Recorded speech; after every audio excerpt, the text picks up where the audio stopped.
Right, I'm about 16 months into posting on Twitter, so about a year and 3 months. I have about 10 million total views, 7,547 followers. Now, there's people that have grown faster than me, obviously more people that have grown slower than me because my growth has been pretty quick, and I've made a total of 464 posts for 10 million views and 7,500 followers. I know I've clicked on a lot of accounts that have got like fucking 10,000 posts and they still haven't got as much engagement or followers as me. So that's what I'm going to speak about. But again, if you've already got more, if you've grown faster than me, why the fuck would you listen to me? Another thing to note is this is how to grow a Twitter account as a sales rep. I have no experience growing a Twitter account otherwise. The biggest thing that it's actually helped me with is making connections in the sales space and getting on opportunities. My first big role where I made 5k in a month, I got reached out to on Twitter because I popped up on the owner's timeline. Then the one that I'm not on now, where I'm pushing 8 to 10k, the guy who put me on this role knew me from Twitter. We already followed each other. So that's how it's helped me. It's literally helped my income. The main things that I keep in mind when making a tweet. Now, a lot of these things I'll just do unconsciously. I'm not like sitting there planning out tweets and strategy and all this bullshit. I mostly just like do them off the cuff. But when I actually sit down, have a think about it, and I'll probably be thinking about it as I'm speaking about it here on this video, there is a couple of things that I do keep in mind. First thing, I always go to honesty. I just always want to be honest in my tweets. I don't know if I think that's a big part of what actually helps, because that's what a lot of the comments are.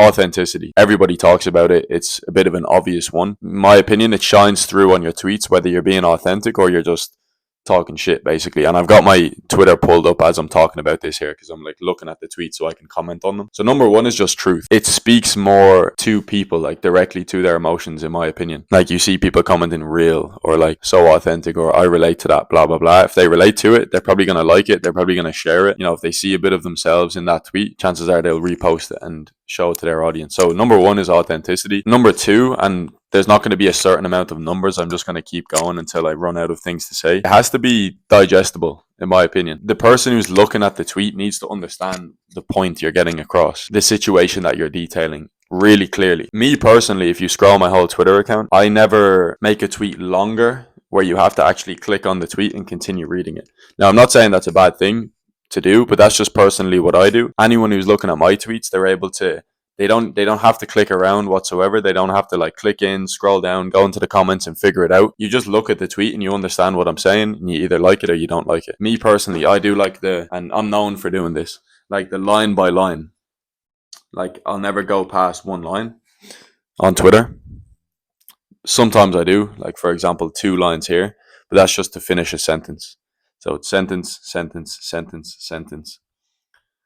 Another thing I do is add in the emojis, but I don't think that they're too important. I've seen people copying it. Sometimes it can be cringe. They add in like weird emojis, but I'll add an emoji here or there at the end of each line to emphasize what I'm saying in that line, not just random emojis at the end of every single line. Number 3, me personally, again, I don't feel as though I'm anywhere near where I should be in terms of sales and knowledge on sales and results in sales, because I'm making about 8 to 10k a month. I want to be at 25, 30k in sales before I move on to doing anything else. So I don't give advice, and you can scroll down. Like obviously I'm giving advice now, which is a little bit different because again, I talked about my numbers when I started on Twitter until now, and a lot of people can benefit from what I'm talking about here. So I can give advice on Twitter, in my opinion. I don't give advice on sales on Twitter. I literally I don't like the word, but document what I'm doing, speak about the changes that I'm personally making. I don't go online and tell people what to do with their lives. When I give sales advice, I'm competing with Alex Hormozy. When I give philosophical advice, which I see people doing on Twitter, you're literally competing with Marcus Aurelius. When you give motivation advice, you're competing with David Goggins. Nobody can compete on being you. Nobody can compete with me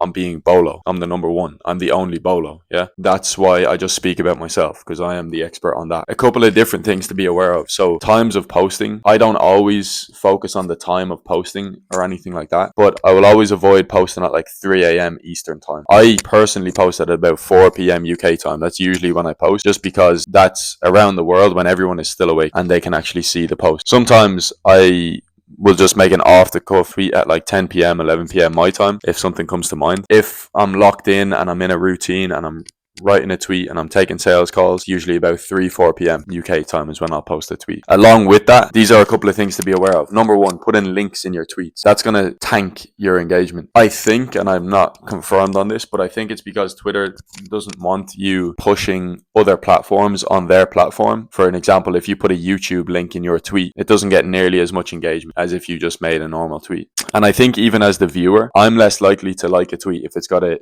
YouTube link in it, just because I just don't want to click on YouTube. I'm just on Twitter right now.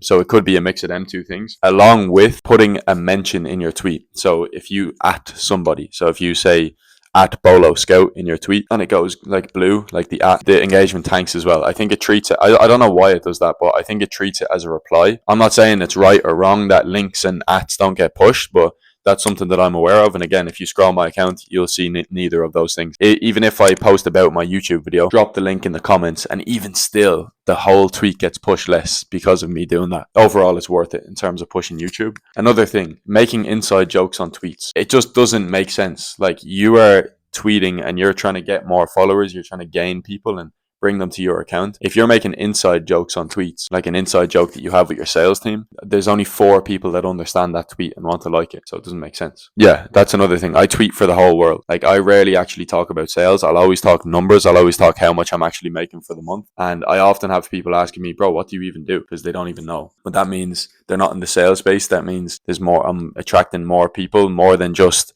the sales space, because it's such a niche. I also post about training sometimes as well, in terms of weight training. One big thing I'm missing out on, pictures. Every single tweet has got a picture. Again, this comes back to it being visually pleasing and actually catching the eye. If you've just got words on the timeline, unless you're somebody big in the space like Andrew Tate, Hassan, unless your face is already known and you're not trying to get your face out there, words don't mean shit. No one gives a shit what you have to say, bro. That's just straight up. No one cares what you have to say unless you're like for example, in the sales space, Devontae Masson. Like, when somebody sees his tweet, they're like, okay, it's going to be some good advice. It's going to be some game on this. Let me read it, take it in. Same with Hassan, same with Andrew Tate. Yeah, that's another thing to be aware of. Pictures.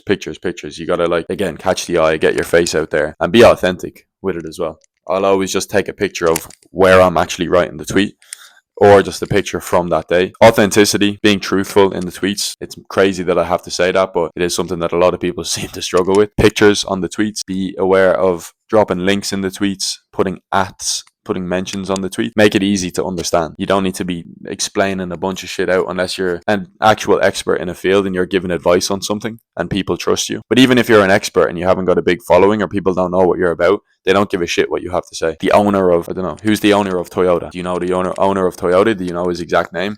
If he jumped on Twitter without telling everybody who he actually was and showing that he was the owner of Toyota, although he's the owner and he has amazing advice, people still don't give a shit what he has to say if he's just got his name. So you, the sales guy that's making 35k a month, if you're watching this, unless people know what you're about and know that you're actually doing that, they don't give a shit about your advice. Like, when I give advice in 2 or 3 years time, when I'm actually pushing upwards of 100k a month, people are going to know what I've been about for the past few years. They're going to know my face. I'm going to have probably 50, 100k on Twitter. So they're going to be like, okay, yeah, I'll just listen to the words of this guy rather than the pictures and being visually pleasing. So just to recap, authenticity, having your tweet digestible and understandable. Don't put ats in the tweets. Don't put link in the tweet. Add in pictures if you can. Don't give advice.